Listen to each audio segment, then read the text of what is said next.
প্রথম কথা, এই ভিডিওটার কোনো মানে হতো না যদি রোনাল্ডোটা বলে দিত যে আমি ফুটবল থেকে অবসর নিচ্ছি। যেহেতু সেটা নিজের মুখে এখনও বলেনি, তাই ভিডিওটা ভ্যালিড। আবেগের কথা পরে হবে, আগে কয়েকটা পয়েন্ট শুনে নাও।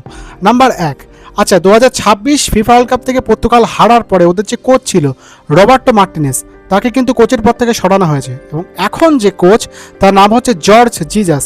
এবং এই মানুষটা আগে আল নাসেরের কোচ ছিল এবং তার অধীনে থাকাকালীন কিন্তু রোনাল্ডো সৌদি লিগ জিতেছে এবং এর সাথে রোনাল্ডোর কিন্তু খুব একটা ভালো সম্পর্ক। তো এইটা রোনাল্ডোর জন্য অনেকটা সহজ হবে আর একবার জাতীয় দলে ফিরে আসা। আর ডায়েট প্লাস ফিজিক্যাল ফিটনেস ওটা ম্যানেজ হয়ে যাবে। এটা ক্রিশ্চিয়ানো রোনাল্ডো, তো জাস্ট বডি দেখো ভাই। তো এটা গেল পয়েন্ট নাম্বার 1। এবার আসি পয়েন্ট নাম্বার 2।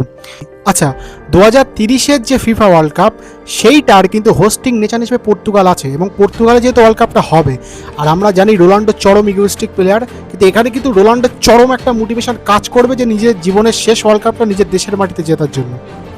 এবং রোনাল্ডো নিজের আপ্রাণ চেষ্টা করবে একবার লাস্টবার ওয়ার্ল্ড কাপ খেলার। আচ্ছা নাম্বার 3, সেটা হচ্ছে 2030 ওয়ার্ল্ড কাপের সময় রোনাল্ডোর বয়স কত হবে জানো? 45 বছর। Age is just a number. না ভাই, এতটা সহজ না, বয়স আসলেই ম্যাটার করে। এইবার একটা কথা বলি, এখানে একটা ফ্যাক্ট শোনো, সেটা হচ্ছে ওকে ফুল টাইম খেলতে কে বলেছে?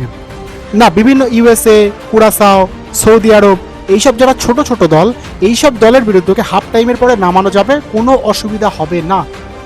আর একটা কথা শোনো, যে এক একটা ওয়ার্ল্ড কাপ টিমে, এক একটা ওয়ার্ল্ড কাপ স্কোয়াডে ম্যাক্সিমাম 26 জন করে প্লেয়ার রাখা যায় এবং সেখানে ক্রিশ্চিয়ানো রোনাল্ডোকে রাখা খুব সহজ। আরামসে ওকে সাবস্টিটিউট প্লেয়ার হিসেবে খেলানো যাবে, কোনো ব্যাপার না। ওকে ফুল টাইম 90 মিনিট খেলতে হবে না, ও হাফ টাইম করে খেলবে, সমস্যা কী আছে?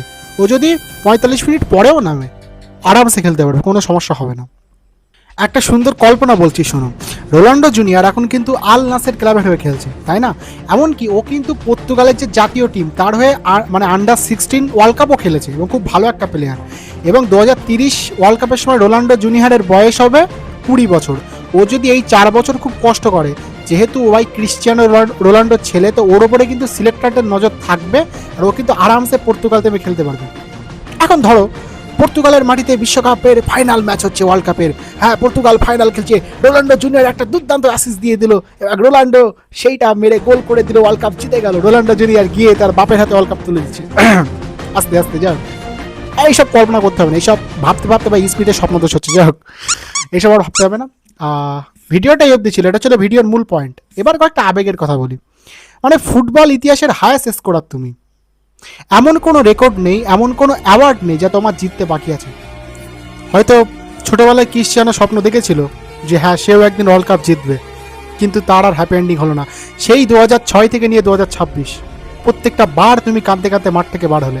তবে মনে রেখে দিও, তুমি ওয়ার্ল্ড কাপ জিততে না পারলেও, যদি তুমি কোনোদিন ওয়ার্ল্ড কাপ জিততে না পারো, মনে রেখে দিও ক্রিশ্চিয়ানো, যতদিন পৃথিবীতে এই ফুটবল নামক খেলাটা থাকবে, মানুষ কিন্তু তোমাকে মনে রেখে দেবে।